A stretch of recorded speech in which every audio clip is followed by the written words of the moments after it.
Yay, it worked. What's good people? I'm your boy CJ Randolph, and I'm Just the Messenger. And this is Just the Messenger podcast. And today we have a good friend of mine, a fellow teacher, fellow coach, fellow defensive coordinator, the one and only Coach Goodwin. I'm gonna let him talk a little bit more about himself real fast, but go ahead, sir.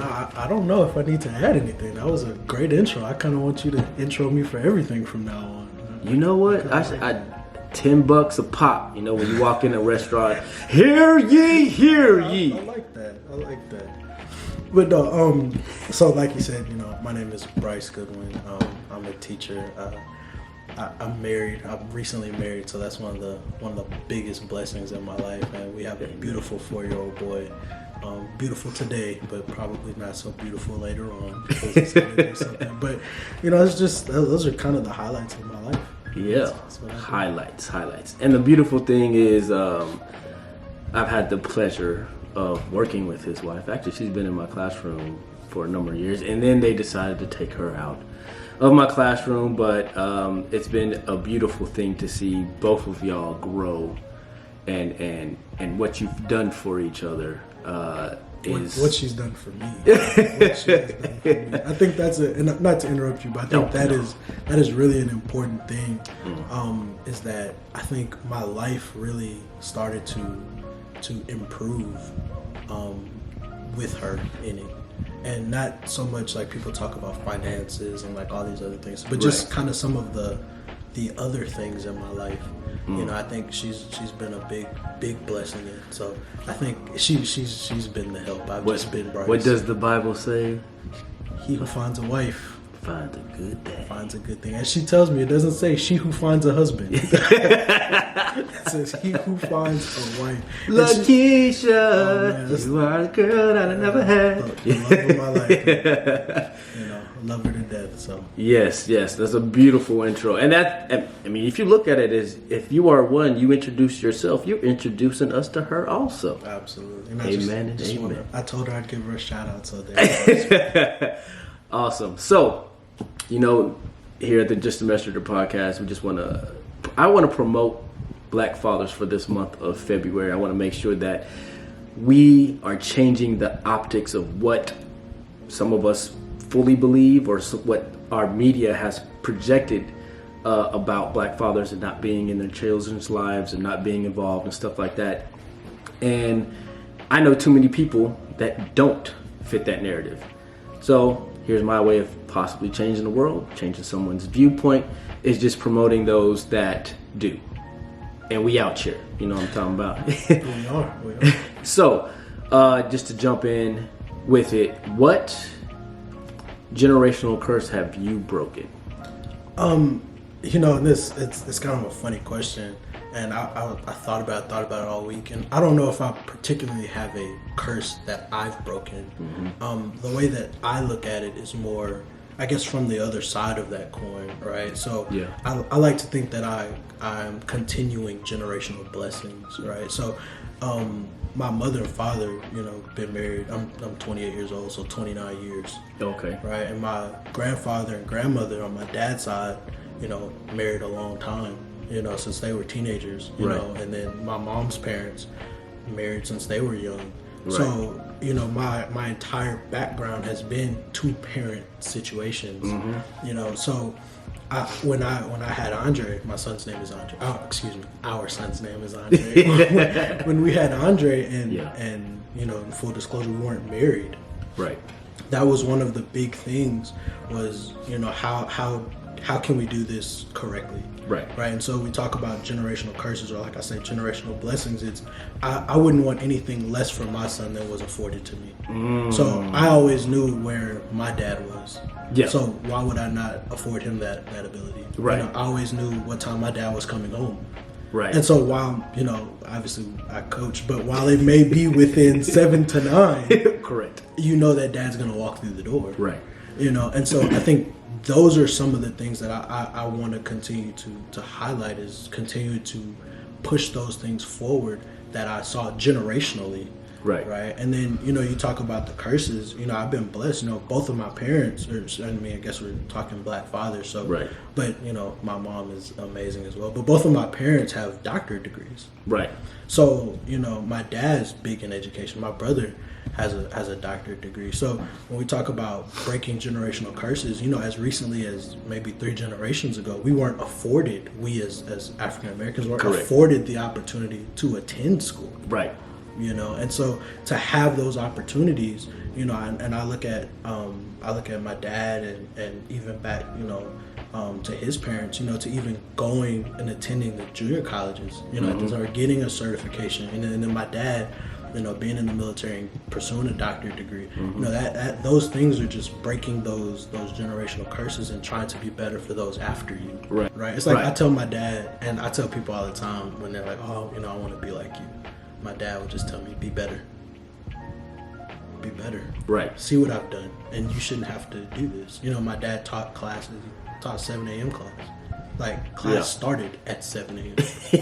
And he tells a story where he said, I asked him to wake me up before he left. Yeah. And he said that was the last semester he taught a class that started at 7. Ooh. Because if I was able to verbalize to him that I wanted to see him in the morning, then that means he should have been at home. Ooh. So when he says be better, you want to find yourself in situations where I don't have to be working odd hours. Correct. And and that's one of the things that I deal with. I love coaching football. Right. But the hours are just kind of they get outrageous. Crazy. And that's one of the things that I admire about you. Where you're like, hey man, I'm good. I go home to see my kids. Yes. And at first I was like, oh yeah, whatever. But no kids. No kids. So 4 years later, I'm like, what am I gonna do when my son starts asking, where are you?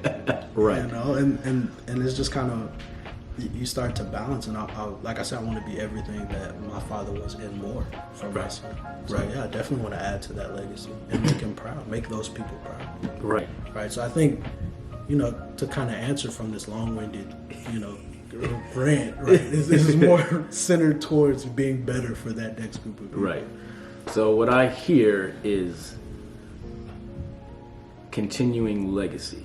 Oh, that's excellent. I wish I could have led with that. That is it in a nutshell right there. That's it. Right. And that same mindset of we're in this together. This is what we teach our children. This is what's going to be taught to our grandchildren. And it's just that cycle, that generational cycle of success that now your son.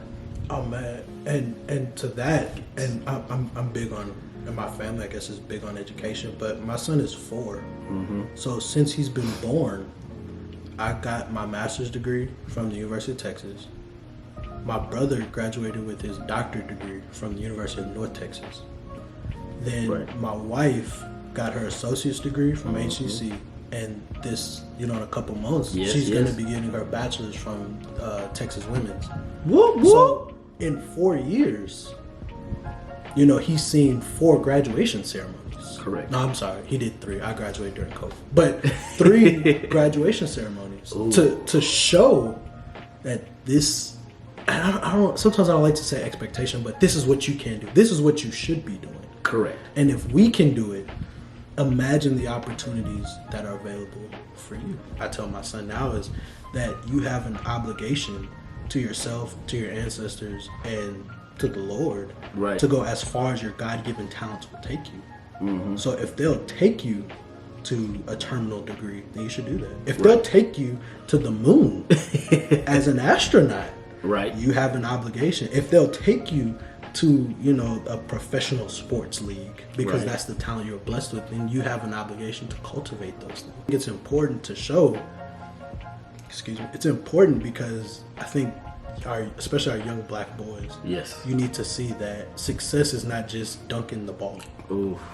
Or throwing that 80-yard touchdown pass. You're preaching good right now. And those are great things, don't get me wrong, because I wish I could dunk. I was never blessed with that ability, but those aren't the only things worth celebrating. Right. And so that's the big thing is I want them to see it, even if you can't remember it. And I think, it's like you said earlier, eating goldfish and watching the iPad, but you're in the pictures. Yep. You know, so when we flip back through, like, oh, that was mommy's. You know, I remember mommy. Mm-hmm. Mommy graduated. Or like, oh, it's uncle. He just calls him uncle. No, Uncle Alex, just uncle. Right. So I remember uncle. You know, uncle graduated. You know, and so now when it's his turn, I say, hey, remember all these things? Mm-hmm. Yeah, that wasn't just for fun. You know, so as we talk about building on legacy, that's building on legacy. You know, and the concept of generational wealth, right? Is not just the money that I can give my kid. No. Sometimes it's the intrinsic things, right? It's the what do they say, like in athletics, the intangible. Correct. It's the intangible things that I should be able to provide for him, and so that's what I want to continue. Right, and I think right there, oh, that's good. That's good. Because what he sees at that young of age, in that developmental aspects, he sees family, celebration, and success. Absolutely. And he probably doesn't even process that right now. Like, oh, there's just a lot of people, there's a lot of noise, everybody's cheering, this person's stressed up, we're looking dapper, and I'm looking dapper, and even though I'm over here eating these dissolvable chewies and watching Bluey, there's pictures and there's memories that have been submitted in his head. Ooh, there are memories of success submitted in his head that he has access to when it's time. Absolutely. And as he grows, right, because it's all about using your experiences to help others. So correct. And my wife and I have had this conversation. You know, one of the big things that I told her that should be a motivating factor is, what are we going to tell our son? Right. You know, if it's hard for me and if it's hard for you and we decided to walk off from it, what do we tell him when things are hard? That's how you get to generational curses. Ooh. Right? Because if I see a challenge and I buckle, yeah, right, as dad, you know, or mom sees a challenge and she's going to school, and just another shout out to my wife, she's accomplished more than with tougher circumstances than I ever could. Yeah. You know, so she's amazing. So I say your story is the true testament for him, right? Because if you can do this, I don't see how he would be unable to. Yeah. Right. And so I think what you're doing through these things is trying to show him that when things are tough, everything that you want is on the other side. And to touch, you know, and I'll just gonna tell all my wife's business, but she's from New Orleans, Third Ward, New Orleans. Yeah. And she talks about, you know, growing up living in the Callio projects. Right. And, you know, obviously I grew up in the suburbs, but, you know, the Callio projects, my wife is the first in our family to graduate high school. Yeah. She should have been on this, but, you know, we'll get, you know, right, maybe, but the generational curse right there, boom, and that's just high school. Right. So, and I told her every step of her journey is not just for her, but for that little boy. Right. So that way he sees, I can do this. Right. And those are the things that I think are amazing to see. Okay, here's a good one right here. Your foundation is a testimony, no matter how cracked it is. Oh, yes, yes. So we look at the aspect of your wife,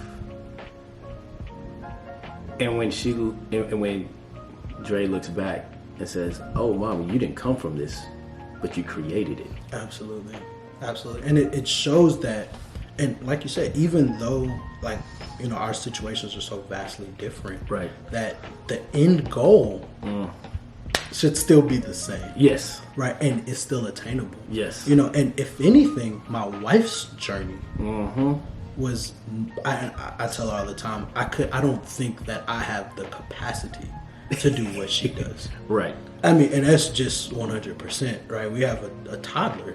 So toddler is hanging on mom. Yes. You know, and she's still full-time student. My wife took 4 classes in the fall semester. Right. That's a full-time load, and worked a full-time job and was a full-time mommy. And I coach football. So when you sit and think, you're like, you know, what do I bring? Right. Like, I go out and I have fun. You know, I'm wearing shorts and jumping and running and having a great time. Yeah. And she is the backbone. You know, and so I think it's important to acknowledge those contributions, because I think that foundation, be that however different it is, it can always end up being the same. Right. And so I think I love for my son and I love for my wife to tell those stories, as much as she may not want to. Right. But it's important to hear, because breaking those generational curses is important for the next group, and it's 100%. Important for them to hear what you've gone through. Correct. To break, so they don't repeat those things. Don't repeat. So, like my dad said, you can be better. You can be better. That's the thing. You can be better. Man, that's so good. That's so good. Yeah. So, out of all of this that we just discussed, what do you think should be the message of the moment? I think,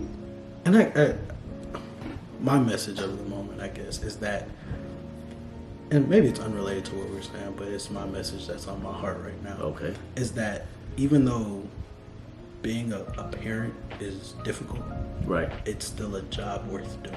Ooh. So when my son and I, or when my wife and I first had our son, I was talking to my dad, and I was just like, Dad, it's hard. It's just difficult. And in our conversation, I just came to realize that while I don't agree with some people, I understand why some people leave. Right. Because it's extremely difficult. It's hard. You never know what kind of what's going on. Right. And there's no manual. Nope. But the reward on the other side is so supremely worth it. Oh. So I guess my message, of the moment, is that parents, and I guess dads in particular, are very important. Yes. And it's important for your children to see you and to be a positive presence in the lives of your children. Well, there it is, ladies and gentlemen. Message of the moment, challenging you parents and everybody to be better, and us black fathers out there showing the narrative and the optics that we out here and we taking care of our kids every day, and that we don't stop even though our situation may stop. So with that being said, this is Just a Messenger podcast. We're just here to spread the message of love, hope, joy, and most of all, peace, and change the message, change the world with one message at a time. Until next time, stay la.